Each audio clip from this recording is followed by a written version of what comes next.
Hello all of you, कैसे हैं आप सब। आई होप अच्छे होंगे। स्वागत है आपका हमारे यूट्यूब चैनल मॉडुलस मैथमेटिक्स में। तो आज से हम लोग अपना स्टार्ट करने वाले हैं डी यू सीरीज़। ठीक है, जो मैं बहुत दिनों से आपसे कह रहा था।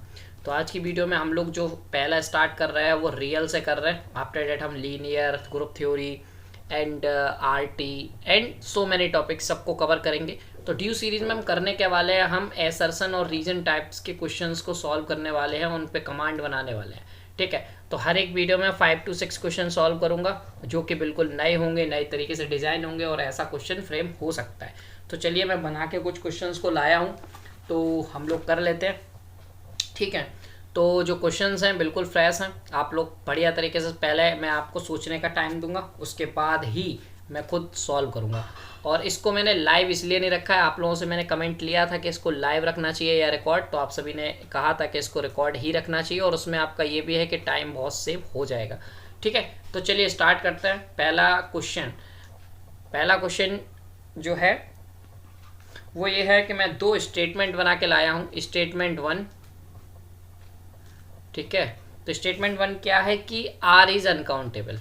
अब आप कहोगे सर इतना सिंपल किसको नहीं पता है, तो इस क्वेश्चन को टफ कब बनाया दिया जाता है वो मैं आपको बताऊंगा। ठीक है, पहला स्टेटमेंट ये है। सेकंड स्टेटमेंट, पूरा क्वेश्चन को आप ध्यान से समझेंगे तब आपको समझ आएगा कि असर्शन रीजन के जो क्वेश्चन हैं वो क्यों कठिन हो जाते हैं। सॉरी, इसको स्टेटमेंट मत लिखिए, इसको रीजन लिखिए। सभी को पता है कि आर अनकाउंटेबल होता है, बट इसका रीजन किस किस को पता है वो बताइए। ठीक है, तो रीजन में लिख रहा हूं set of all sequences on two symbol. ठीक है, तो set of all sequences on two symbol 0 1, ठीक है, इज अनकाउंटेबल। तो अब आपको पहले तो ये कि क्वेश्चन में आता क्या है, एक स्टेटमेंट आपको दे दिया जाएगा, एक रीजन आपको दे दिया जाएगा, और उसके बाद वो पूछेगा स्टेटमेंट ट्रू है, रीजन ट्रू है क्या, reason is the correct explanation of statement.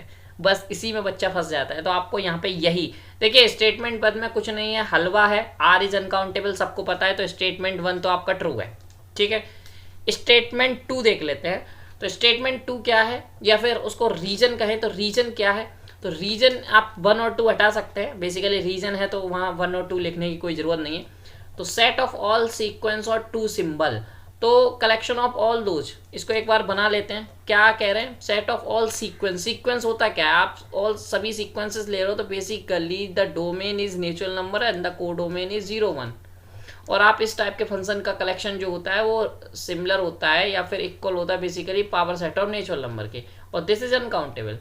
तो इसमें भी बहुत सारे लोगों को कोई आपत्ति नहीं है। ठीक है, तो ये भी अनकाउंटेबल है और ये दोनों ही सही है। अब प्रॉब्लम जो आता है वो इसमें आता है कि क्या reason is the correct explanation of first statement, बस यही। अब यही दिक्कत है कि आप लोगों को पता नहीं है कि बेसिकली आर अनकाउंटेबल तो सब जानते हैं, उसके पीछे का लॉजिक क्या है, क्यों हम आर को अनकाउंटेबल कहते हैं, क्या रीजनिंग है। तो जिसको वो पता होगा वही इस क्वेश्चन को कर सकता है, वरना सभी लोग इसको गलत करके आने वाले हैं। ठीक है, तो देख लेते हैं कि क्या रीजनिंग है।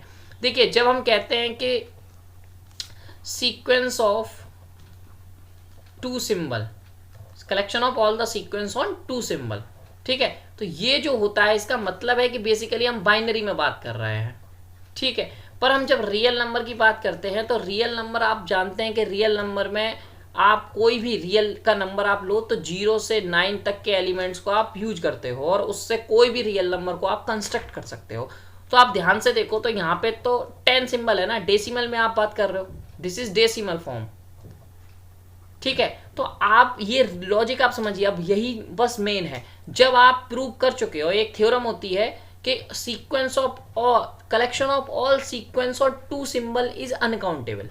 ठीक है, बट यहां पे और एक और इसी से थ्योरम निकलती है कि collection of all sequence on two और मोर सिंबल, टू और मोर सिंबल इज अनकाउंटेबल। मतलब यदि आप कोई सीक्वेंस है जो टू सिंबल पे है वो भी अनकाउंटेबल होता है, और 2 से ज़्यादा सिंबल पे है वो भी अनकाउंटेबल होता है। तो यहाँ पे जो R होता है, R को हम लिखते हैं sequence of 10 symbols, the collection of all sequence on 10 symbols. समझ में आया? तो ये है इसका करेक्ट एक्सप्लेनेशन और इस वजह से ये होता है अनकाउंटेबल। तो क्या जो लॉजिक या रीजन दिया गया है क्या वो ट्रू है? बिल्कुल ट्रू है, क्योंकि वो दिया गया है 2 सिंबल और इसी से एक रिजल्ट निकलता है। ये जो आपको रीजन दिया गया है इसी से एक रिजल्ट निकलता है कि 2 और मोर सिंबल अनकाउंटेबल होते हैं और उसी से डायरेक्ट इंप्लाई हो जाता है कि जो R है वो अनकाउंटेबल होता है। तो यहाँ पे क्या हुआ, स्टेटमेंट ट्रू है, रीजन ट्रू है, reason is the correct explanation of statement 1 है। तो दिस इज द पॉइंट और दिस इज द कॉन्सेप्ट। तो क्वेश्चन इतना सरल लग रहा था, यदि आपको ये पॉइंट नहीं पता होगा तो आप इसको नहीं कर सकते हो। आपको नहीं पता होगा कि क्या ये रीजन करेक्ट एक्सप्लेनेशन है या नहीं। चलिए आई होप आपको ये क्वेश्चन जो है वो समझ आया होगा, ठीक है। और ऐसे ही क्वेश्चन मैं बनाऊंगा आगे होने वाले। देखिए DU सीरीज में ऑलमोस्ट 10 to 15 वीडियोस में अपलोड करूंगा, जिसकी स्टार्टिंग आज से हो रही है। तो आप लोग अपना जरूर कमेंट करके बताइएगा कि क्वेश्चन आपको कैसे लग रहे हैं। चलिए, तो आई होप आपको ये पहला क्वेश्चन अच्छा लगा होगा, समझ आया होगा, कुछ नई चीज़ सीखी होगी आपने। दूसरे क्वेश्चन पे बात कर लेते हैं। मैं दूसरा क्वेश्चन भी लाया हूँ, ठीक है। देखिए ऑप्शन में इसलिए नहीं बना रहा हूँ, उसमें टाइम वेस्ट होगा, तो वो खुद आप अपना सोच लीजिएगा। मैं 3 चीज़ बताऊंगा, स्टेटमेंट, रीजन, या फिर रीजन नहीं होगा तो स्टेटमेंट ही बनाऊंगा। अब जैसे अगले क्वेश्चन में मैं बस 2 स्टेटमेंट लाया हूँ। पहला स्टेटमेंट डिस्कस कर लेते हैं। पहला स्टेटमेंट है कि E is subset of R, E subset of R does not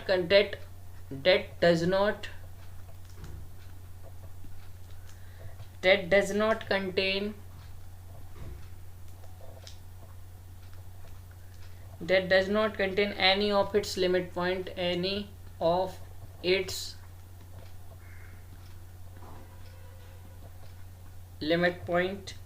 then E is countable। देखो वैसे इसमें कुछ नहीं है, ठीक है, आराम से आप बता भी सकते हैं कैसे। और सोचने वाली बात है, ये ध्यान रखना, क्योंकि ये एक प्रूफ टाइप है कि आपको कोई कॉन्ट्रा मिलेगा कि नहीं मिलेगा। तो आप ऐसे नहीं कर सकते कि कोई कॉन्ट्रा आपने निकाला वो सेटिस्फाई नहीं कर रहा है तो नहीं कर सकते। इसको आपको प्रूव करना पड़ेगा कि हाँ कोई भी नहीं मिल रहा और ये यही होता है। सपोज यदि कोई E, इसको सॉल्व कर लेते हैं। यदि कोई E है वो सबसेट है R का और date does not contain any of its limit point.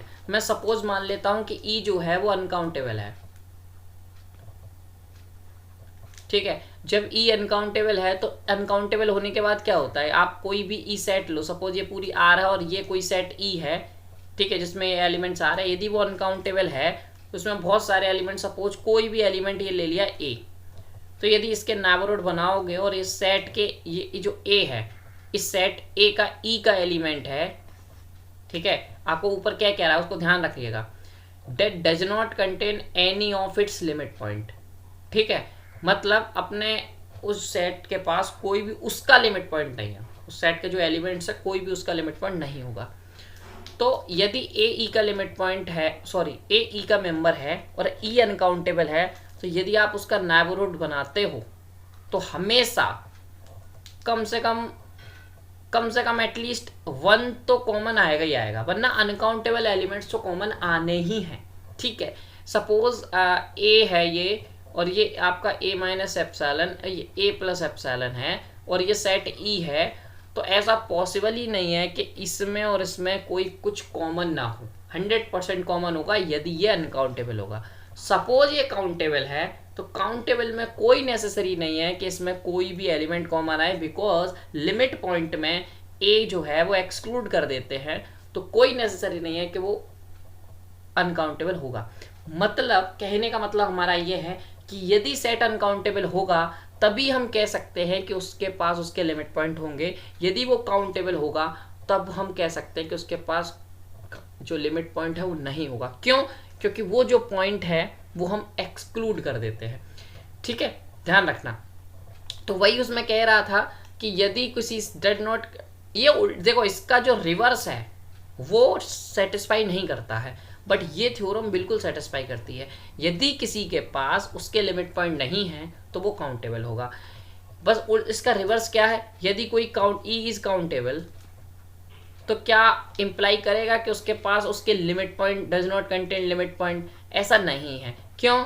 क्योंकि क्यू आप ले सकते हो, क्यू जो होता है वो काउंटेबल होता है और उसके लिमिट पॉइंट पूरा आर बनता है, तो इसका रिवर्स इंप्लाई नहीं है, ध्यान रखना। तो ये गलत है। बट ऊपर वाला क्यों सही है? यदि उसके पास कोई लिमिट पॉइंट ही नहीं है, उसका सीधा मतलब है कि उसके नेबरहुड में कोई एलिमेंट ही नहीं आ रहा है अदर देन ए।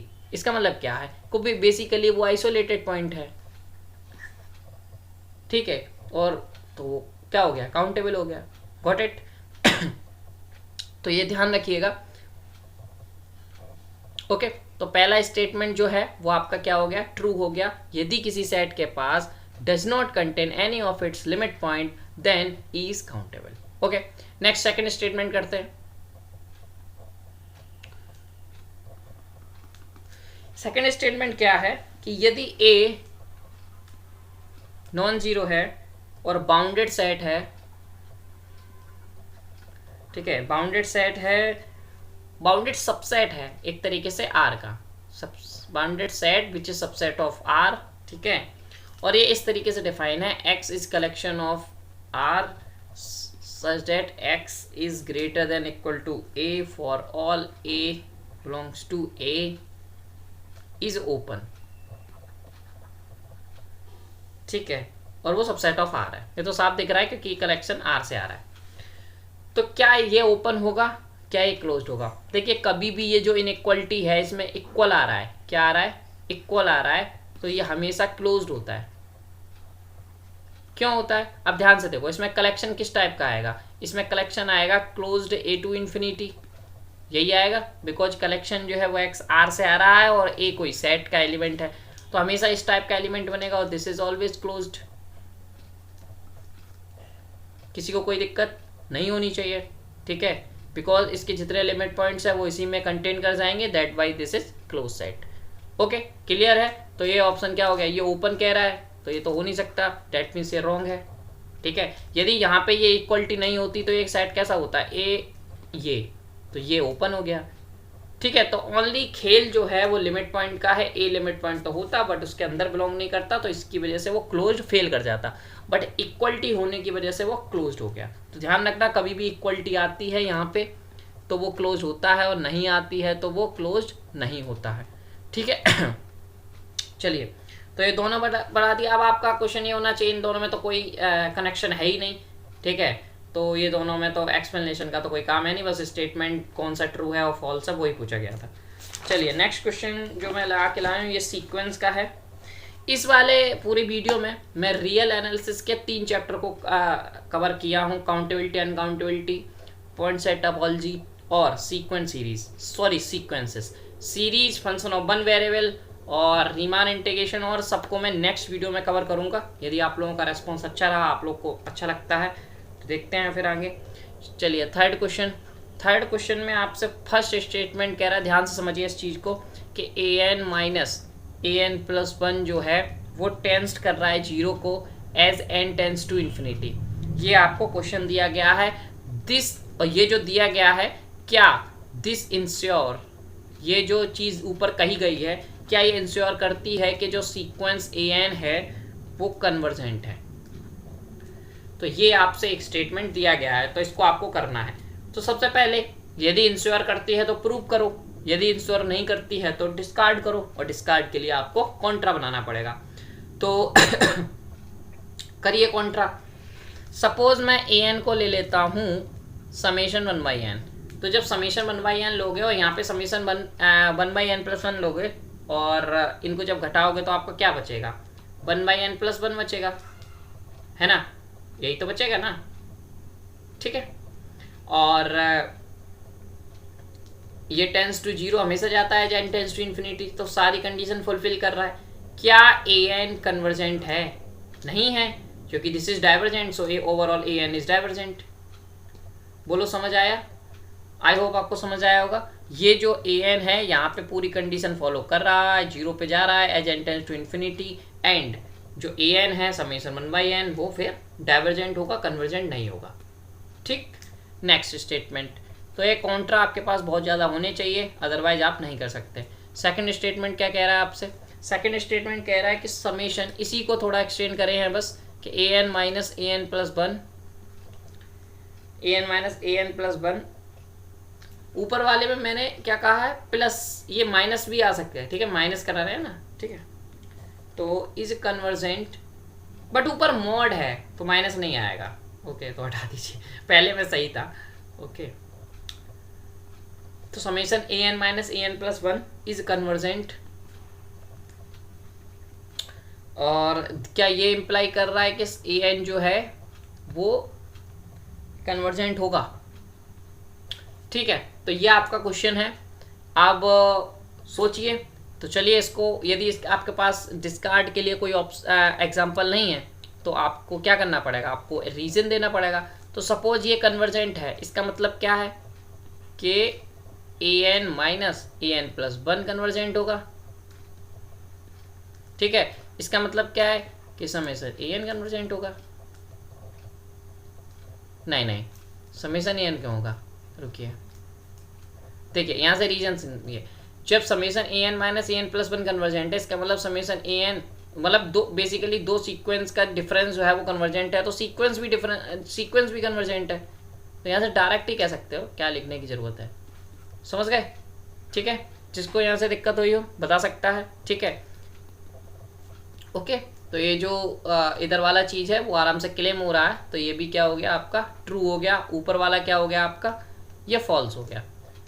ठीक है, स्टेटमेंट समझ आ रहा है कैसे आपको डिस्कार्ड करना है और कैसे आपको रीजनिंग लॉजिक सोचना है। ठीक है, नेक्स्ट ये वाला चौथा फोर्थ जो बना है बहुत बढ़िया लगा मेरे को, आप लोग को बताइएगा ये फोर्थ कैसा था। फर्स्ट स्टेटमेंट क्या है कि every sequence that had convergent subsequence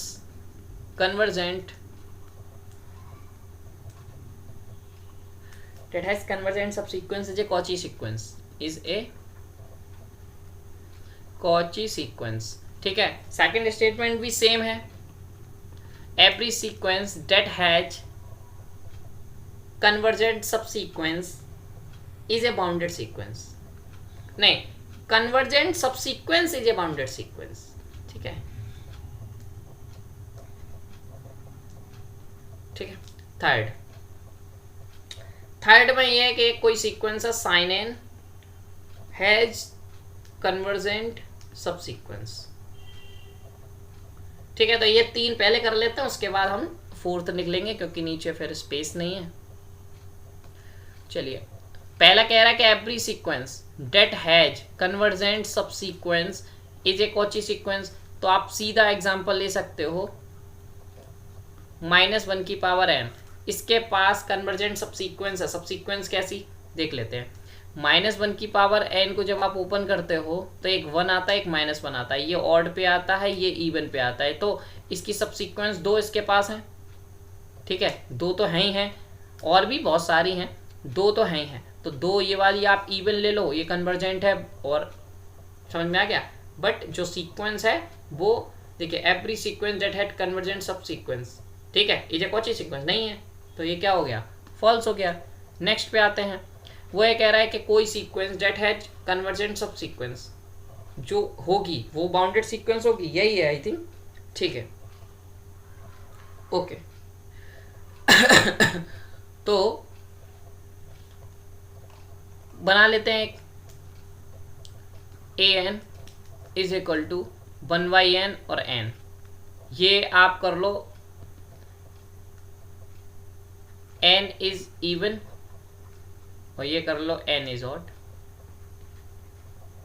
ठीक है। तो आप ध्यान से देखो, ऊपर वाली जो सीक्वेंस है वो कन्वर्जेंट है, वो एक सब सीक्वेंस है, बट ओवरऑल सीक्वेंस तो बाउंडेड नहीं है ना, अनबाउंडेड है, बिकॉज कि नीचे जो ऑड पे आ रहा है वो n आ रहा है, ठीक है। तो यहाँ पे मैं कलर थोड़ा चेंज कर लेता हूँ, तो आप देख पाएंगे ये जो आ रहा है ना ऑड पे n, ये इसको बाउंडेड बना दे रहा है। जो ऊपर कह रहा था ना, ऊपर क्या कह रहा था कि every sequence that had convergent subsequence is a bounded sequence, तो वो बाउंडेड नहीं रही, तो ये भी क्या हो गया, रॉन्ग हो गया वैसे। और यदि आप बहुत सारे एग्जांपल बनाएंगे सब में वो डिस्कार्ड करेगा। ये अकेला, इसके लिए अकेला तो नहीं कहूँगा, और भी बना सकते हो, but this type of example ही इसके लिए काम आएगा। तो इस टाइप के भी एग्जाम्पल अपने दिमाग में रखिए कि सीक्वेंस के एग्जाम्पल ऐसे बनाए जा सकते हैं, ठीक है। बहुत इंपॉर्टेंट एग्जाम्पल है ये, तो ये ऐसा एग्जाम्पल है कि बता नहीं सकता मैं, बहुत इंपॉर्टेंट है। इसके पास लिमिट पॉइंट की बात की जाए तो 0 इज द लिमिट पॉइंट, ठीक है। इसके पास बात की जाए कि कन्वर्जेंट सब सीक्वेंस ही मिलती है, कन्वर्जेंट बाउंडेड जो सीक्वेंस है वही मिल जाती है, और अनबाउंडेड सीक्वेंस भी अनबाउंडेड सब सीक्वेंस भी मिल जाती है। ओवरऑल जो सीक्वेंस की बात की जाए तो वो डाइवर्जेंट है। बहुत ज़्यादा प्रॉपर्टी है इस एग्जाम्पल का, तो बहुत जगह काम आ जाता है। चलिए नेक्स्ट थर्ड है साइन एन हैज़ कन्वर्जेंट सब सीक्वेंस। आप जानते हो कि साइन एन जो है वो बाउंडेड है, और बाउंडेड एक रिजल्ट होता है कि कोई बाउंडेड सीक्वेंस है उसके पास कन्वर्जेंट सब सीक्वेंस हमेशा होती है, ठीक है। तो वही लिखा है कि साइन एन हैज कन्वर्जेंट सब सीक्वेंस, तो ये आपका ट्रू है, क्योंकि साइन एन जो है वो बाउंडेड सीक्वेंस है और उसके पास कन्वर्जेंट सब सीक्वेंस होगा, ठीक है। तो दो स्टेटमेंट ट्रू हैं, एक फॉल्स हो, वो सॉरी दो फॉल्स हैं, एक ट्रू हो गया। और डी पे बात कर लेते हैं, मतलब फोर्थ स्टेटमेंट पे। तो फोर्थ स्टेटमेंट आपका क्या कहता है, the sequence N cause 1/n, ये जो n कॉज 1/n है, हैज ए कन्वर्जेंट सब सीक्वेंस। तो क्या इसके पास कोई कन्वर्जेंट सब सीक्वेंस होगा? पहली चीज साफ दिख रहा है कि ये जो है वो डाइवर्जेंट है। दूसरी चीज ये अनबाउंडेड है, ठीक है। तीसरी चीज आप इसकी सब सीक्वेंस कोई भी बना के नहीं जाओगे वो कभी भी कन्वर्जेंट नहीं होगी, बिकॉज ऑफ अनबाउंडेडनेस। आप इसको हटा ही नहीं पाओगे कभी भी, ठीक है। आप कोई भी सीक्वेंस लोगे उसमें अनबाउंडेडनेस हटा ही नहीं पाओगे, और कभी भी कोई सब सीक्वेंस है वो कन्वर्जेंट बनती है, उसके लिए सबसे पहली चीज़ है कि उसको बाउंडेड होना पड़ेगा, ठीक है। तो ये ध्यान रखना, तो ये कभी बनेगा नहीं। सो दिस ऑप्शन इज ऑल्सो क्या कह रहा था, कन्वर्जेंट सब सीक्वेंस। तो इसके पास कन्वर्जेंट सब सीक्वेंस नहीं होगी, so this option is also false option, ठीक है। सो नेक्स्ट फिफ्थ,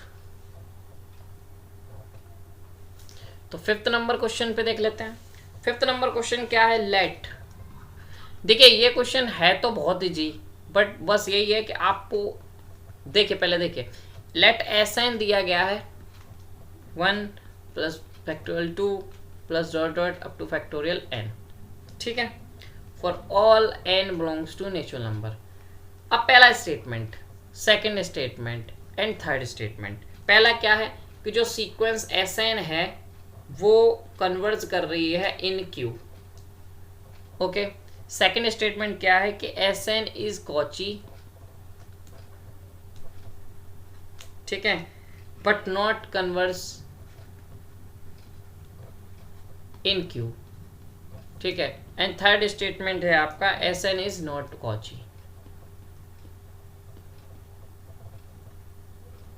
तो ये हमारा लास्ट क्वेश्चन है इस वीडियो का। एंड आप देखिए, वैसे देखोगे तो थोड़ा सा ट्रिपिकल लग सकता है, हो सके यार ये कैसे करेंगे, ठीक है, क्योंकि मतलब क्यू में कैसे दिखाएंगे कि जरूरी थोड़ी ना है। तो यदि आपको फॉर्मेशन नहीं पता है तो आप फंस जाएंगे, बट आप यदि जानते हो कि ई की पावर एक्स क्या होता है, ई की पावर एक्स होता है 1 plus x square upon factorial 2 plus x Q upon factorial 3।